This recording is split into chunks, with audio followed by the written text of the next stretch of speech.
Hello there, and as usual, I'm Aaron from Laststandgamers, and welcome. So today we're taking a look at another amazing ship from the Steam Workshop, and this one has been created by Hombre. Now we've seen some of their designs before, and this one does not disappoint. There's a beautiful exterior and a really nicely detailed interior to follow as well. I will warn you though, this one does use mods. I know some of you guys are a little bit against modifications. It's got 3 mods in the list, one of them being weapons core, and it has designed the ship to kind of focus fire and destroy a target right in front of it. So let's have a look at the design itself. We'll start here at the bow of the ship. So you notice this really cool sort of venting pattern up here at the top, and I can only imagine that is to help cool this giant beam weapon that we've got here in the middle. Just above that we've got a detailed little camera with HUD and aiming reticle, and a secondary HUD and aiming reticle up there with the internals as well, but we'll have to have a look at that in a moment. Coming to the side, you can see we've got the combination of both heavy and light armor, I do believe, here, and we've got some steel plates there as well. Now ever since these steel plates have been introduced, they're a real great way of adding some detailing to your ship from a distance, as you can see, just like that. Coming along the side, we have got ourselves some windows, accessing one of them there, a little docking door,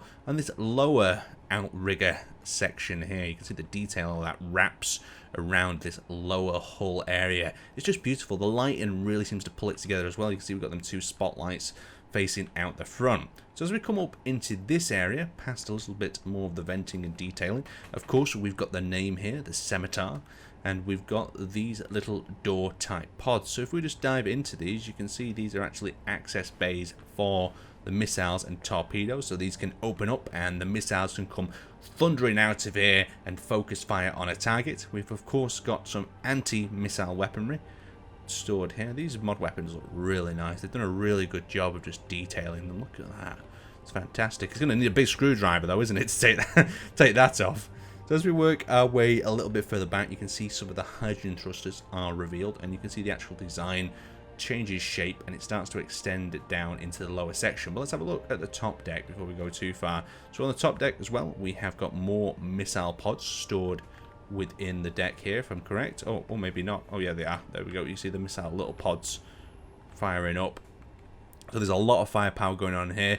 And underneath, tucked down in this section, you can see we've got this beautiful ribbing effect going on, and some large hydrogen thrusters tucked away and protected the best they can with a nice little bit of detailing to add some essence. And you can see the spaced armor in there as well. So very cool indeed. So we're working our way back now to the thicker section of the ship, and you can see it raises up to these 2 larger cannons and what almost looks like a fake type bridge area, or maybe a radar center. You can see all the little antennas and details that have been put into that section. Really damn cool. And we've got the cell thrusters. So these thrusters ain't thrusters. These are actually giant guns. The thrusters are actually tucked a little bit behind them. So you see the giant guns, the coils wrapping around there to power them, a little connector there. Of course, you're going to need to rearm and refuel, especially recharge this thing. And around the back, we've got a very impressive cell sort of orientation. So you can see we've got 3 on these lower sections. We've got a single up in the larger cells at the top, and we've got a small little booster running across the top. This is nicely detailed. They've added a little bit of like light into this area that kind of creates this orangey rusty glowing effect that I really do like.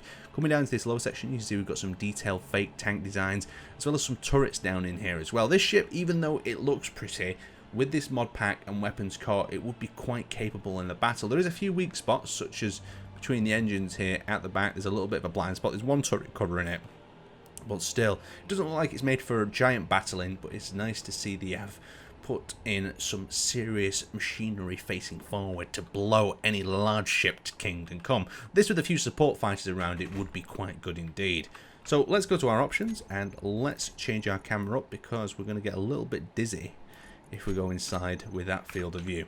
So we're going to begin entering at the front of the ship. There's a lot of decks, there's a lot of areas to explore inside here, so let's go on inside. So straight at the front, we've got ourselves like a bridge of some kind. This is not a lockdown, heavily fortified bridge, and you can see there's a ship there on the projector. I wish you could do more with these projectors. They could like demonstrate damage on areas by going red, or you know, other things like that. So coming down into this section, you've got little control seats down there. Very nice. And then we enter into the labyrinth of this ship. So there is suits, this spare thing.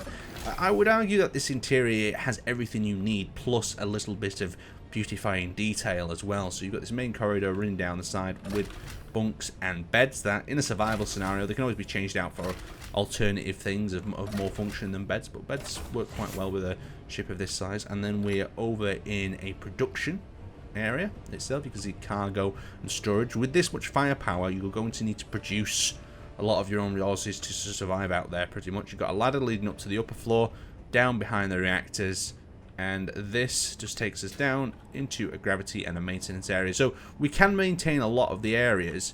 It's a little bit harder getting out to the thruster cells, but you can access them via these rear doors here. So if I quickly jump back into my spectator camera and just have a quick cut through, so we can have a look what we're working with here, and you can see the various different floors. So you can see a lot of the floors are more of a, you know, function over form, and it has been built out of mass conveyors.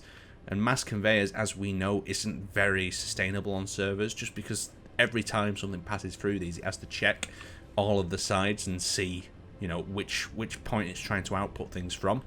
So that's something that could do with being addressed to make it a little bit more server suitable. But coming down here to the back, let's switch our lights on and off. You can see we've got the upper deck there with access to the hydrogen tanks, and we've got a little room here with jump drive access there as well. Really nice and beautiful. I like these little industrial corridors. A very industrial ship from the inside here. Let's have a quick look if there's anything going on in this area. So I always seem to miss things. It's always so easy to miss something in other people's ships because you don't know how things are lined up. Well, there's a stack of jump drives there. That must be taking it bloody far away. So that looks like it's about it. So let's attempt to take this for a test flight. Now, how is this going to perform? I'm not too sure. So we've got a lot of weapons, a lot of firepower. We've got quite good acceleration from them hydrogen thrusters by the look of it. Let's check our roll left, our roll right. So yeah, it can definitely focus on a ship. Now, if we go into our control panel, we've got interior lights, alarm. Let's trigger our alarm. Oh, so it turns everything to red, combat sort of mode. Ooh, very nice. Let's check on our other menus. So 3 is doors. So I'm guessing that's doors to missile bays and things. Or does that just seal up all the doors that are on the ship? Then we've got jump drives. We've got connectors. Onto our second menu, we have Fire Atlas. Okay, we have triggered the Fire Atlas sequence. Ooh. It's beautiful, that, isn't it? It has the little lights on the vents up at the top like it's getting hot as well. I really like that. I wonder if these lights are going to shut off shortly after the cooling process is gone.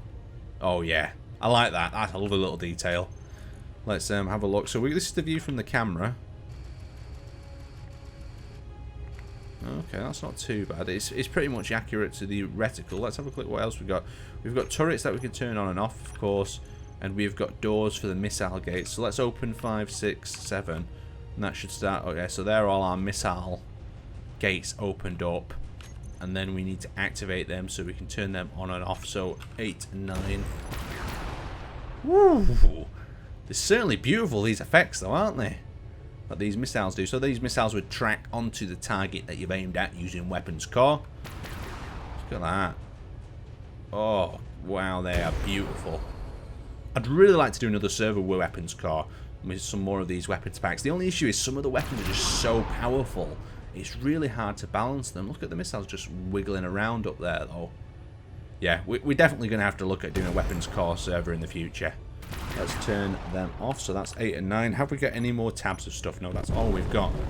So wrapping this one up here, if you want to check this ship out for yourself, there'll be a link down in the description to it on the workshop. Give it a test flight, tell me what you think of it, and if you want to advise any ships for me to tour around or spotlight in the future, drop them down in the comment section below. Anyway, let's thank you guys for watching, and I will see you next time.